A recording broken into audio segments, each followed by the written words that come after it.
এই সভাস্থানে উপস্থিত সম্মানিত সুধীবৃন্দ এবং দেশবাসী ভাই বোনেরা, আজকের সেমিনারের প্রবন্ধের বিষয় 24-এর গণ অভ্যুত্থান, প্রত্যাশা, প্রাপ্তি ও কর্মের।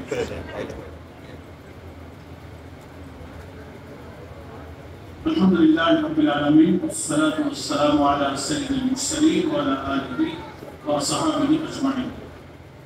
মহান আল্লাহ রাব্বুল আলামিনের শুকরিয়া আদায় করছি, যিনি আমাদের প্রতি অনুগ্রহ করে দীর্ঘ প্রায় 17.5 বছরের ফ্যাসিবাদী শাসন ও জুলুমের জগদ্দল পাথর থেকে আমাদের মুক্ত করেছেন। 5 আগস্ট 2024 এক অবিস্মরণীয় ছাত্র গণ অভ্যুত্থানের মাধ্যমে বাংলাদেশের মানুষ শোষণমুক্ত নতুন বাংলাদেশে স্বস্তির নিঃশ্বাস ফেলতে সুযোগ পেয়েছে। দীর্ঘ সময় প্রতিকূল রাজনৈতিক পরিস্থিতি, জুলুম, নির্যাতন, মামলা, হামলা, কারাবরণ ও শাহাদাতের পেয়ালা পান করে এই বিজয় অর্জনে যারা ঐতিহাসিক অবদান রেখে গেছেন, তাদের সকল কোরবানি ও শাহাদাত অর্জনের জন্য মহান আল্লাহর দরবারে দোয়া করছি। হাজার হাজার ছাত্র জনতা আহত, ক্ষতবিক্ষত ও অসুস্থ অবস্থায় বিভিন্ন হাসপাতাল ও ক্লিনিকে চিকিৎসাধীন অবস্থায় কষ্ট পাচ্ছেন। তাদের আশু সুস্থতার জন্য আল্লাহর দরবারে সেবা কামনা করছি। তাদের শোকাহত পরিবার ও স্বজনদের প্রতি গভীর শোক ও সমবেদনা জ্ঞাপন করছি। আজকে প্রবন্ধের শুরুতেই বিগত 5 আগস্ট দেশের ছাত্র জনতার সর্বাত্মক গণ অভ্যুত্থানের প্রেক্ষাপট ও পূর্বাপর বিষয়ের একটি সংক্ষিপ্ত চিত্র তুলে ধরছি। 2006 সালের 28 অক্টোবরে খুনি হাসিনার নির্দেশে লগি বৈঠা দিয়ে রাজধানীর পল্টনে প্রকাশ্য দিবালোকে নিষ্ঠুর ও লোমহর্ষকভাবে 6 জন জামাত ইসলামী ও ছাত্র শিবিরের নেতাকর্মীকে হত্যা ও অসংখ্য ভাইকে আহত করার মাধ্যমে ফ্যাসিবাদী তাণ্ডবের তীব্র সূচনা হয় এবং বাংলাদেশ তার রাজনৈতিক গতিপথ হারাতে থাকে।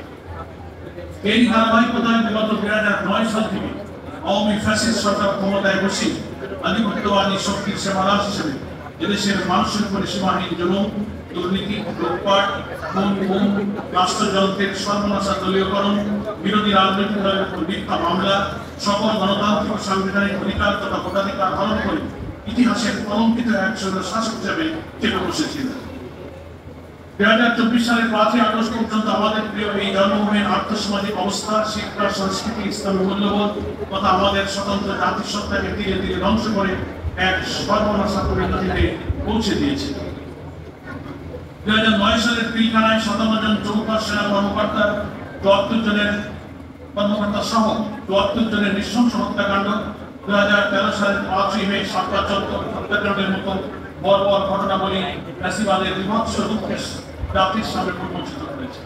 তথাকথিত মানবতা বিরোধী অপরাধের নামে সম্পূর্ণ রাজনৈতিক প্রতিহিংসা পরিত্যক্ত করার উদ্দেশ্যে মিথ্যা ও সাজানো ও বানোয়াট মামলায় একের পর এক জামাত ইসলামের শীর্ষ 11 জন নেতাকে হত্যা করা হয়।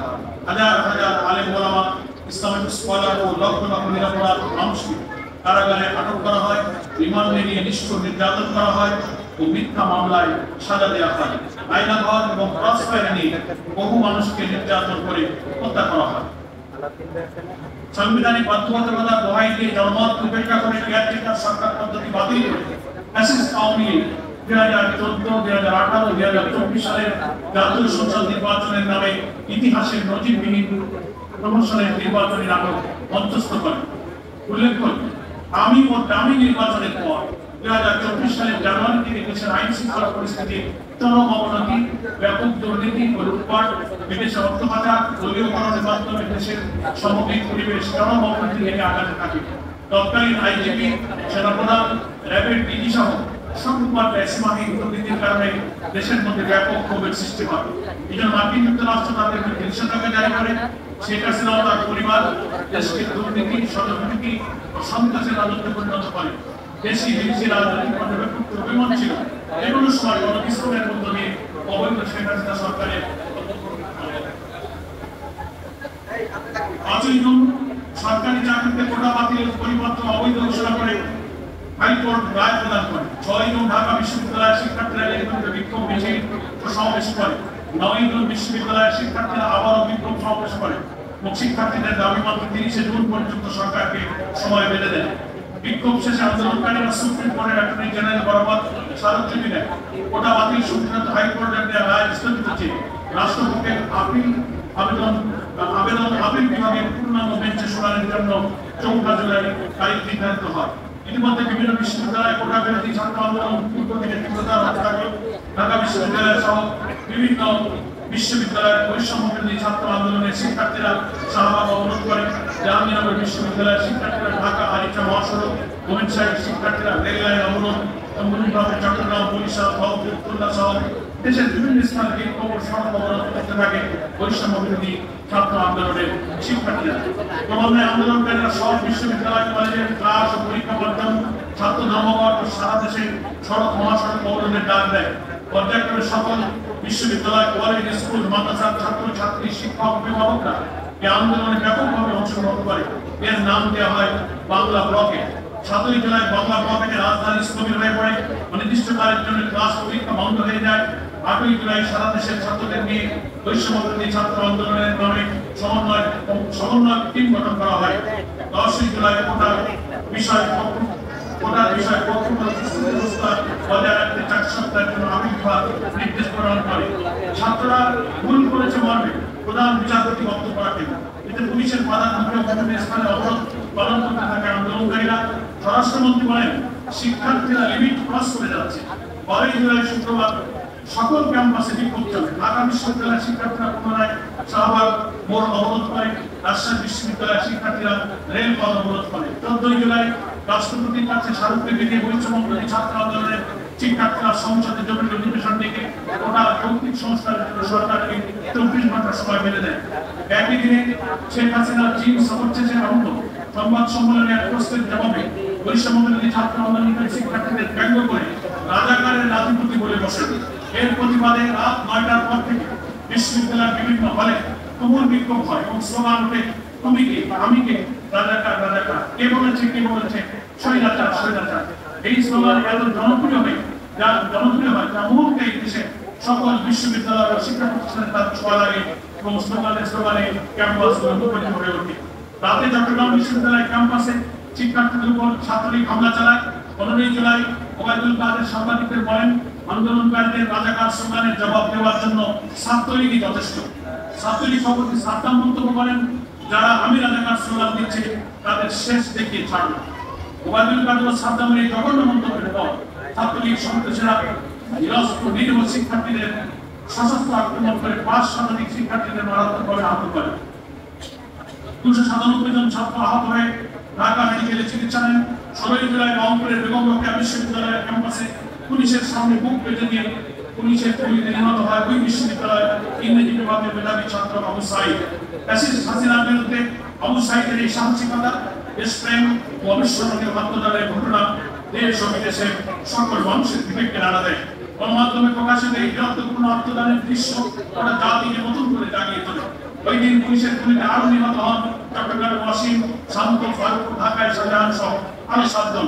এখানে উল্লেখ করে দেশের সর্বস্তরের আলিম ওলামা, পীর মাশায়েখ, ইসলামিক স্কলার, কওমি ও আলিয়া মাদ্রাসার ছাত্র শিক্ষক নির্বিশেষে ফ্যাসিবাদ বিরোধী আন্দোলনে ঝাঁপিয়ে পড়েন ও গুরুত্বপূর্ণ অবদান রাখেন। ফ্যাসিবাদ বিরোধী সকল রাজনৈতিক দল, ইসলামী সংগঠন সমূহ ব্যাপকভাবে এই আন্দোলনে অংশ নেয়। ছাত্রদের আন্দোলন একটি সার্বজনীন আন্দোলনে রূপ নেয়। রাস্তার হকার, ফেরিওয়ালা, রিক্সাওয়ালা, নারী, শিশু সহ সকল শ্রেণী পেশার মানুষ এই আন্দোলনের সামিল হয়, যা ছিল নজিরবিহীন। 17 জুলাই ঢাকা বিশ্ববিদ্যালয় সহ দেশের বিভিন্ন বিশ্ববিদ্যালয় থেকে ছাত্রলীগের নেতা কর্মীদের বিতাড়িত করে রাজনীতি মুক্ত ক্যাম্পাস ঘোষণা করে সাধারণ ছাত্ররা। পুলিশের কাঁদানি গ্যাসের সেল ও সাউন্ড রিলেটেড বিক্ষেপের মুখে ঢাকা বিশ্ববিদ্যালয়ের শিক্ষার্থীদের কফিন মিছিল বন্ধ হয়ে যায়। সারা দেশে চলতে থাকে বিক্ষোভ, সড়ক মহাসড়ক অবরোধ, গায়েবানা জানাজা, কফিন মিছিল এবং দফায় দফায় সংঘর্ষ। এই দিন দুপুরে মোহতারাম আমিরে জামাত ডক্টর রহমান পবিত্র হজ পালন শেষে ঢাকায় ফেরেন। সন্ধ্যায় আমিরে জামাতকে দেশের সার্বিক পরিস্থিতি এবং জামাতের রাজনৈতিক কমিটির সিদ্ধান্ত অবহিত করা হয়। একই দিন সন্ধ্যায় শেখ হাসিনা জাতির উদ্দেশ্যে ভাষণ দেন। ভাষণে তিনি যুক্ত আন্দোলনকারীদের হুমকি দেন, বলেন হল বন্ধ ঘোষণা ও পুলিশি তৎপরতার মুখে হল বন্ধের সিদ্ধান্ত প্রত্যাখ্যান করে সাধারণ ছাত্রছাত্রীরা ক্যাম্পাসে অবস্থান করতে থাকে। মোবাইল ইন্টারনেট বন্ধ করে দেয় সরকার। 18 জুলাই জামাত ইসলামীর পক্ষ থেকে এক সংবাদ সম্মেলনে পরিস্থিতির ভয়াবহতা তুলে ধরে সরকারকে ছাত্রদের উপর পরিবর্তন ও ছাত্র হত্যার ঘটনা থেকে বিরত থাকতে আহ্বান জানানো হয়। ছাত্রদের ঘোষণা অনুযায়ী সারা দেশে কমপ্লিট শাটডাউন শুরু হয়। এই দিন সারা দেশে নরসিংদীর নবম শ্রেণীর ছাত্র তামিম সহ প্রায় 50 জন শিক্ষার্থী নিহত হয়।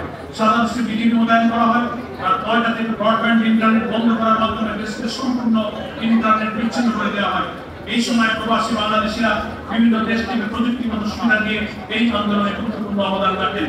19 জুলাই সারা দেশে যোগাযোগ বিচ্ছিন্ন অবস্থায় ব্যাপক সংঘর্ষ, কমপ্লিট শাটডাউন, প্রাণহানির ঘটনা ঘটতে থাকে। নানান শ্রেণী পেশার মানুষ আন্দোলনের ছাত্রদের সাথে যুক্ত হয়। পুলিশ ও বিজিবি ওই দিন নৃশংস হত্যাকাণ্ড চালায়, গণহত্যা চালায়। নিরস্ত্র ছাত্রদের মধ্যে সশস্ত্র পুলিশের হিংস্রতা, অমানবিকতা ও নিষ্ঠুরতা ব্যাপক হতবাক করে। তাদের গুলিতে এই দিনে প্রায় 2 শতাধিক ছাত্র জনতা নিহত হয়। হেলিকপ্টার থেকে ছোড়া গুলিতে 4 বছরের শিশু থেকে 6 বছরের রিয়া সহ বাসা বাড়িতে অনেকে নিহত হয়। ওই দিন মধ্যরাত থেকে কারফিউ জারি করে সেনাবাহিনী মোতায়েন করা হয় এবং দেখা মাত্র গুলির নির্দেশ প্রদান করা হয়। এমন পরিস্থিতিতে সরকারের আইনমন্ত্রী হিসেবে ছাত্ররা 48 ঘন্টার জন্য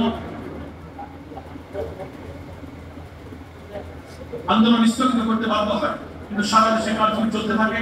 ফলশ্রুতিতে সারা দেশে একদিকে ব্যাপক আন্দোলন, অন্যদিকে ব্যাপকভাবে বিরোধী নেতা কর্মীদের গ্রেফতার ও নির্যাতন শুরু হয়। এই সময় প্রায় প্রতিদিন শত শত নিরীহ ছাত্র জনতা নিহত হতে থাকে। কোটা সংস্কার এবং দমন জারি করে সমন্বয়কারীদের আন্দোলন দুর্বল করা ও বিভক্ত করার কৌশলে মেতে ওঠে ফ্যাসিস্ট সরকার। 29 জুলাই গণভবনে শেখ হাসিনার সভাপতিত্বে 14 দলীয় জোটের বৈঠকে জামাত ইসলামীকে নিষিদ্ধ করার সিদ্ধান্ত হয়। এর তীব্র নিন্দা ও প্রতিবাদ জানিয়ে ক্ষমতা কমিটির জামাত 30 জুলাই পদত্যাগ কমিটিতে 14 দলীয় জোটের এই সিদ্ধান্তকে বেআইনি, এখতিয়ার বহির্ভূত ও সংবিধান পরিপন্থী হিসেবে উল্লেখ করেন। 1 আগস্ট সংবিধান লঙ্ঘন করে সরকারের নির্বাহী আদেশে বাংলাদেশ জামাত ইসলামী ও ইসলামী ছাত্র সমিতি নিষিদ্ধ ঘোষণা করে। এর তীব্র নিন্দা ও প্রতিবাদ জানিয়ে আমির জামাত ডক্টর শফিকুর রহমান এক বিবৃতি প্রদান করেন। জামাত ও ছাত্র শিবিরের রাজনৈতিক নিষিদ্ধের ঘোষণার প্রতিবাদ জানিয়ে বিএনপি মহাসচিব ফখরুল ইসলাম আলমগীর বলেন, সরকারের এই সিদ্ধান্ত বেআইনি। আন্দোলনকারী অধিকাংশ নেতৃবৃন্দ এই আদেশের প্রতিবাদ ও তীব্র নিন্দা জানান। বৈষম্য বিরোধী ছাত্র আন্দোলনের 6 জন সমন্বয়ককে পুলিশ আটক করে ডিবি অফিসে নিয়ে যায়। তারা সেখানে 32 ঘন্টা অনশন করে। অবশেষে 1 আগস্ট বৈষম্য বিরোধী ছাত্র আন্দোলনের 6 জন সমন্বয়কদের ডিবি পুলিশ ছেড়ে দেয়। সরকার ঘোষিত আগস্টের শোক পালনের ঘোষণা প্রত্যাখ্যান করে ছাত্ররা রিমেম্বারিং আওয়ার হিরোজ কর্মসূচি পালন করে। 2 আগস্ট থেকে সরকার পতনের 1 দফা দাবিতে আন্দোলনের কর্মসূচি ঘোষণা করে ব্যাপক জনসমর্থন লাভ করে। হত্যার বিচার চেয়ে মুখে লাল কাপড় বেঁধে মিছিল করে সকল শিক্ষা প্রতিষ্ঠানের ছাত্র এবং শিক্ষকরা। জাতিসংঘের মহাসচিবের বিবৃতিতে স্বচ্ছ ও নিরপেক্ষ তদন্তের আহ্বান জানানো হয়। আইন শৃঙ্খলা রক্ষাকারী বাহিনী ব্যাপক গণহত্যা শুরু করে 2 ও 3 আগস্ট ঢাকা সহ সারা দেশে রাস্তায় রাস্তায় মানুষের ঢল নামে। পুলিশ বক্স, থানা ও বিভিন্ন স্থাপনা আক্রান্ত হতে থাকে। শত সহস্র ছাত্র জনতা নিহত ও আহত হতে থাকে। ঢাকা শহর রীতিমতো একটি রক্তাক্ত জনপদে পরিণত হয়। এমনি পরিস্থিতিতে 3 আগস্ট রাতে সেনাবাহিনীর জনগণের উপরে গুলি না চালানোর সিদ্ধান্ত গ্রহণ করে। এমন অবস্থায় 5 আগস্ট ছাত্ররা মার্চ টু ঢাকা কর্মসূচি ঘোষণা করে। ক্রমান্বয়ে আইন শৃঙ্খলা রক্ষাকারী পুলিশ, র্যাব, বিজিবি ও সেনাবাহিনী সহ বিভিন্ন সংস্থার সদস্যরা পরোক্ষভাবে এই আন্দোলনের প্রতি তাদের এক ধরনের সংহতি প্রকাশ করতে থাকে। 5 আগস্ট বিভিন্ন জেলা থেকে দলে দলে ছাত্র জনতা সহ সাধারণ মানুষ ঢাকায় আসতে থাকে। তখন 10টা থেকে 11টার মধ্যে ঢাকা শহর জনসমুদ্রে পরিণত হয়। সারা ঢাকা শহরে সশস্ত্র পুলিশ নিরস্ত্র ছাত্র জনতার উপর যুদ্ধান্তেহী আক্রমণ শুরু করে। সেনাবাহিনী ছাত্র জনতার উপরে গুলি চালাতে অপরাধতা প্রকাশ করে এবং শেখ হাসিনাকে ক্ষমতা ত্যাগের জন্য সময় বেঁধে দেয়। সেনাবাহিনী প্রধান দুপুর 2টায় জাতির উদ্দেশ্যে ভাষণ দেবেন বলে ঘোষণা দেন। 1:30 মিনিটের পর থেকে পুলিশ ও সেনাবাহিনীর শাহবাগ সহ ঢাকা শহরের রাস্তার প্রতিরোধ তুলে নেয়। এমনই এক পরিস্থিতিতে মানুষ জেনে যায় যে শেখ হাসিনা তার বোন শেখ রেহানা 2টার কিছু আগে গণভবন ছেড়ে পালিয়ে গেছে। কিছুক্ষণের মধ্যে টেলিভিশন ও গণমাধ্যমে প্রচারিত হয় যে শেখ হাসিনা পদত্যাগ করে সেনাবাহিনী হেলিকপ্টারে উঠে নয়াদিল্লির উদ্দেশ্যে যাত্রা করেছে। এতে করে দীর্ঘ 15.5 বছরের স্বৈরাচারী শাসনের পতন ঘটে। সারা দেশের জনগণ স্বস্তির নিঃশ্বাস ফেলে। সারা দেশের তথা বিশেষ করে ঢাকার সকল মানুষ রাস্তায় নেমে ঈদের মতো আনন্দ উদযাপন করতে থাকে।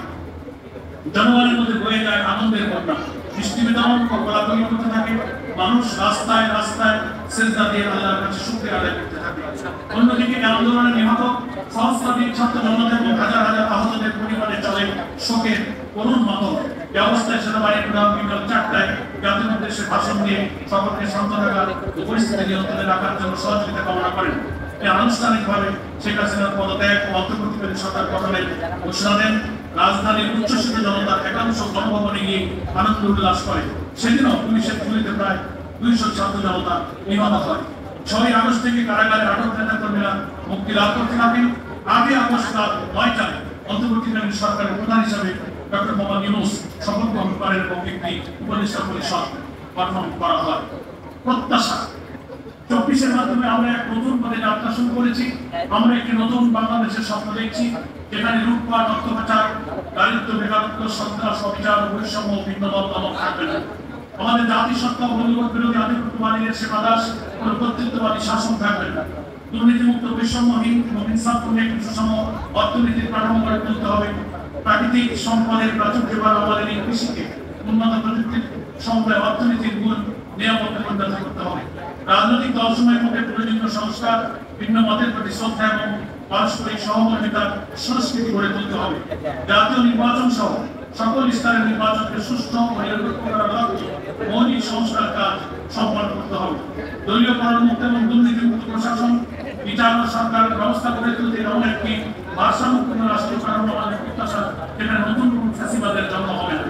জুলাই অভ্যুত্থানের আরেকটি প্রত্যাশা হচ্ছে একটি মজবুত, টেকসই, স্থিতিশীল গণতন্ত্র এবং আধিপত্যবাদী শক্তির প্রভাবমুক্ত মজবুত ভিত্তির উপর প্রতিষ্ঠিত দেশপ্রেমিক সেনাবাহিনী। রাষ্ট্রের 3টি অঙ্গ তথা আইন, নির্বাহী ও বিচার বিভাগের স্বাধীনতা ও জবাবদিহিতা নিশ্চিত করতে হবে, যাতে দুর্নীতি, অযোগ্যতা ও অদক্ষতা পুত্রে রাষ্ট্রযন্ত্র কর্মদক্ষ হয়ে উঠতে পারে। প্রতিবেশী ভারতের সঙ্গে সমতা ও ন্যায্যতার ভিত্তিতে সম্পর্ক, যেখানে অন্যায্য হস্তক্ষেপ, যতজন পররাষ্ট্রনীতি, সীমান্ত হত্যা, বৈষম্যপূর্ণ পরিমণ্ডল নীতি এবং দেশের স্বার্থের জন্য ক্ষতিকর রাজনৈতিক পরিণত সুবিধা প্রদান করা হবে না। নৈতিকতা ও আদর্শিক মূল্যবোধ ভিত্তিক উৎপাদনমুখী কারিগরি শিক্ষার ভিত্তিতে একটি আদর্শ সৎ প্রজন্ম গড়ে তোলা উপযোগী শিক্ষা ব্যবস্থা চালু করতে হবে। প্রাপ্তি জুলাই অভ্যুত্থানে আমরা পেয়েছি অত্যাচারী কর্তৃত্ববাদী শাসকের বিরুদ্ধে অকুতোভয় সদা জাগ্রত জনতা এবং নতুন বাংলাদেশ গড়ার প্রত্যয় লিপ্ত তারুণ্যের অজেয় শক্তি। কিছুটা হলেও মুক্ত গণমাধ্যম এবং রাজনৈতিক সভা সমাবেশ ও মত প্রকাশের স্বাধীনতা জুলাই গণহত্যাকারীদের বিচারের মুখোমুখি করতে পারে। সন্ত্রাস, সহিংসতা, চাঁদাবাদ ও সমাজবিরোধী চক্রের বিরুদ্ধে জাতীয় ঐক্য, দেশের স্বাধীনতা, কর্মন্ত রাখা আধিপত্যবাদ বিরোধী জনতার করণীয়। জুলাই অভ্যুত্থান পরবর্তী পদক্ষেপের প্রথম মাইল ফলক হওয়া উচিত জুলাই গণহত্যার বিচার। আমরা ইতিমধ্যেই দেখেছি এই বিচার শুরু হয়েছে। সব অপরাধীরা এখনো ধরা পড়েনি, তাদের গ্রেফতার করতে হবে এবং জুলাই হত্যাকাণ্ডের বিচার যথাযথভাবে সম্পন্ন করতে হবে। এই বিচার যদি যথাযথভাবে সম্পন্ন না হয়, তবে ভবিষ্যতে স্বৈরতান্ত্রিক মনমানসিকতার পুনরুদ্ধার হওয়ার উৎসাহ পাবে। প্রশাসন রাষ্ট্রযন্ত্রের অভ্যন্তরে ঘাটতি বেড়ে থাকা ফ্যাসিবাদীদের দোষকদের শনাক্ত করে আইনের আওতায় আনতে হবে। জুলাই অভ্যুত্থানের আহত ও পঙ্গু হওয়া জুলাই যোদ্ধাদের চিকিৎসা এবং তাদের পুনর্বাসন করার ব্যবস্থা করতে হবে। সেই সাথে অভ্যুত্থানের শহীদদের পরিবারকে যথাযথ ও পুনর্বাসন করতে হবে। জুলাই গণঅভ্যুত্থানের অর্জনকে স্থায়ী, টেকসই এবং আরো সামনে এগিয়ে নিতে পারে এবং আওয়ামী সরকারের মতো ফ্যাসিস্ট শাসনের উদ্ভব যাতে না হতে পারে, সেজন্য প্রথমেই প্রয়োজন মৌলিক রাষ্ট্রীয় সংস্কার। এই জন্য প্রয়োজন দেশের রাজনৈতিক দলসমূহের বৃহত্তর ঐক্যমত গড়ে তোলা। জুলাই সনদ ঘোষণা দ্রুত বাস্তবায়ন করতে হবে। অবাধ ও নিরপেক্ষ নির্বাচনের লক্ষ্যে লেভেল প্লেইং ফিল্ড নিশ্চিত করতে হবে। প্রায় 1.1 কোটি বাংলাদেশি ভোটারদের ভোট প্রদানের ব্যবস্থা নিশ্চিত করতে হবে। শিল্প কারখানা সমেত দক্ষতা অনেকাংশে নির্ভর করে শ্রমিকদের আন্তরিকতার উপর, যা নিশ্চিত হতে পারে শ্রমিকদের অধিকার নিশ্চিত করার মাধ্যমে শ্রমিকদের যথাসম্ভব যথাযথ সর্বনিম্ন মজুরি, বিভিন্ন বোনাস সহ বিভিন্ন সুযোগ সুবিধা নিশ্চিত করতে হবে। কৃষি আধুনিকায়নের পাশাপাশি কৃষক ভাইরা যাতে তাদের পণ্যের যথাযথ মূল্য পায় সেদিকে নজর দিতে হবে। তাদের জন্য কোল্ড স্টোরেজের সহজলভ্যতা, মধ্যস্বত্বভোগীদের পরিমাণ কমানো, রাস্তাঘাট উন্নয়ন এবং পণ্য পরিবহনের সময় চাঁদাবাজি, অন্যান্য দুর্ভোগ কমানোর দিকে খেয়াল রাখতে হবে। পরিশেষে সমস্ত শহীদ, অসংখ্য আহত ও বিপুল আত্মত্যাগের মাধ্যমে অর্জিত আমাদের এই নতুন বাংলাদেশ মহান আল্লাহ তাআলার কাছে আমরা কামনা করি স্বাধীনতার 54 বছর পর 18 কোটি মানুষের স্বপ্ন পূরণে আমাদের এই অভিযাত্রা যেন সফল হয়। আমিন। আল্লাহ আমাদের সহায় করুন।